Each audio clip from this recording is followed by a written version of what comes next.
السلام علیکم ورحمۃ اللہ وبرکاتہ۔ میں ہوں حافظ عبدالصمد امیری اور آپ دیکھ رہے ہیں گفتار امیری، میرا یوٹیوب چینل جس پر ہم دیکھ رہے ہیں احادیث مبارکہ۔ ہمارا مقصد اللہ کی رضا۔ اگر آپ کو میری یہ کاوش پسند ہے تو چینل کو لائک کریں، شیئر کریں، سبسکرائب کریں، ساتھ میں لگے بیل آئیکن کو ضرور دبائیں تاکہ ہر نیا پیغام آپ تک وقت پر پہنچ سکے۔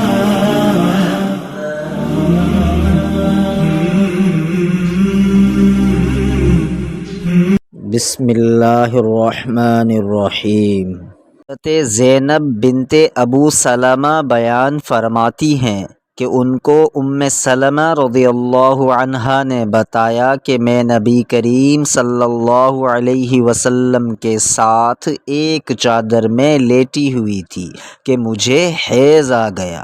میں چپکے سے چلی گئی اور حیض کے کپڑے بدل لیے۔ آپ نے پوچھا کیا تجھ کو حیض آ گیا ہے؟ میں نے کہا جی ہاں۔ پھر مجھے آپ نے بلا لیا اور میں آپ کے ساتھ چادر میں لیٹ گئی۔ صحیح البخاری حدیث نمبر 323۔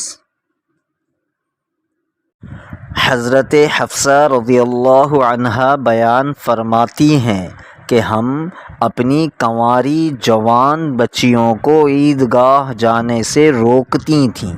پھر ایک عورت آئی اور بنی خلف کے محل میں اتریں اور انہوں نے اپنی بہن ام عطیہ کے حوالے سے بیان کیا، جن کے شوہر نبی صلی اللہ علیہ وسلم کے ساتھ 12 لڑائیوں میں شریک ہوئے تھے اور خود ان کی اپنی بہن اپنے شوہر کے ساتھ 6 جنگوں میں گئی تھیں۔ انہوں نے بیان کیا کہ ہم زخمیوں کی مرہم پٹی کیا کرتی تھیں اور مریضوں کی خبر گیری بھی کرتی تھیں۔ میری بہن نے ایک مرتبہ نبی صلی اللہ علیہ وسلم سے پوچھا کہ اگر ہم میں سے کسی کے پاس چادر نہ ہو تو کیا اس کے لیے اس میں کوئی حرج ہے کہ وہ نماز عید کے لیے باہر نہ نکلے؟ آپ نے فرمایا اس کی ساتھی عورت کو چاہیے کہ اپنی چادر کا کچھ حصہ اسے بھی اوڑھا دے، پھر وہ خیر کے مواقع پر اور مسلمانوں کی دعاؤں میں شریک ہوں، یعنی عیدگاہ جائیں۔ پھر جب ام عطیہ آئیں تو میں نے ان سے بھی یہی سوال کیا۔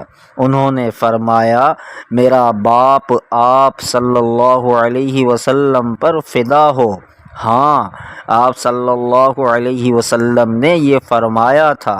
اور ام عطیہ جب بھی حضرت صلی اللہ علیہ وسلم کا ذکر کرتی تو یہ ضرور فرماتی کہ میرا باپ آپ صلی اللہ علیہ وسلم پر فدا ہو۔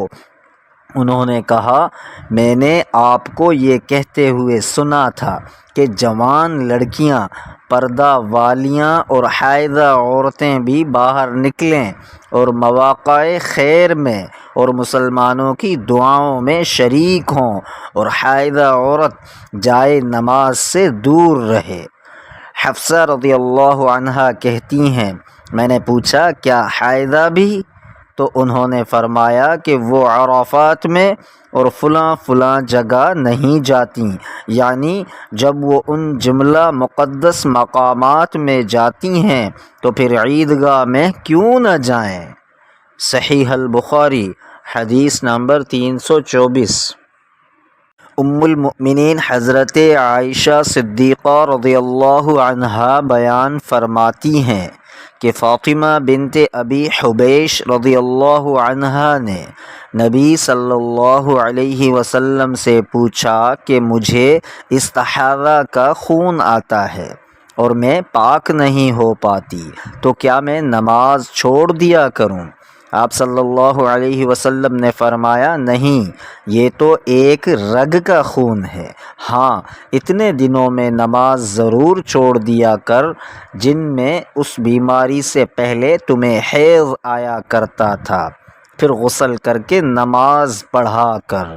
صحیح البخاری حدیث نمبر 325۔ بیان کی گئی تمام احادیث مبارکہ صحیح البخاری کے باب حیض کے احکام و مسائل سے ہے۔